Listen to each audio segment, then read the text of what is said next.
தமிழ்நாட்டில் ஒரு அரசியல் அலை வீசுகிறது. தமிழக முதல்வரின் நலத்திட்டங்கள், அவரது ஒற்றுமை உணர்வு, தமிழ் மக்களின் நல்லிணக்க கலாச்சாரம் என யாவும் மீண்டும் திராவிட முன்னேற்ற கழகத்தின் தலைமையிலான கூட்டணி வாகைச்சூடும் என்பதான அலை தமிழ்நாடு முழுவதும் வீசுகிறது. தமிழகத்தின் வெற்றிதான் இந்தியாவில் ஒரு புது திசையை எட்டும். இங்கிருந்து புறப்படுகிற அந்த புது திசைதான் இந்திய மண்ணின் ஜனநாயகத்தை, சட்டத்தின் ஆட்சி முறையை, உலகில் வேறெங்கும் இல்லாத கூட்டிசைவை பாதுகாக்கும். கூட்டாட்சி முறையும் கூட்டாட்சி தத்துவமும் சமூக நீதியும் இந்திய அரசியலில் தவிர்க்க ஒண்ணாத ஒன்று என்கிற திசையை தமிழ் மண்ணுதான் இந்தியாவிற்கு அறிவிக்கும்.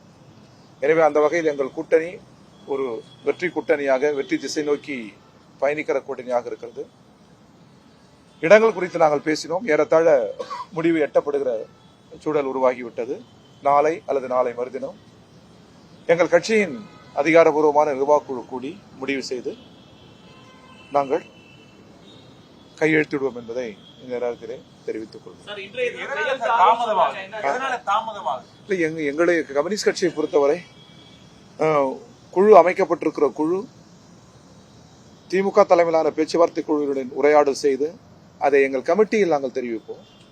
கமிட்டி தான் நிறைவான முடிவை எடுக்கும். பேச்சுவார்த்தை குழுவுக்கு அத்தகைய அதிகாரம் இல்லை.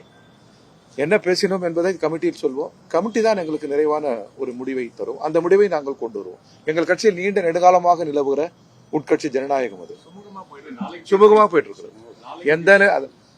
அதாவது பிரைமரி ஆப்ஜெக்டிவ் என்பது பிஜேபியை வீழ்த்துவதுதான்.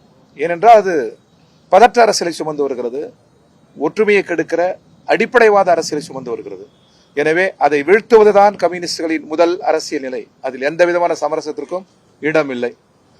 எங்கள் நலனை விட, கட்சி நலனை விட தேசத்தின் நலன்தான் எங்களுக்கு முக்கியம் என்பதை கம்யூனிஸ்ட் கட்சி அறுதியிடுகிறது பலமுறை. இப்பொழுதும் நாங்கள் அறுதியிடுகிறோம்.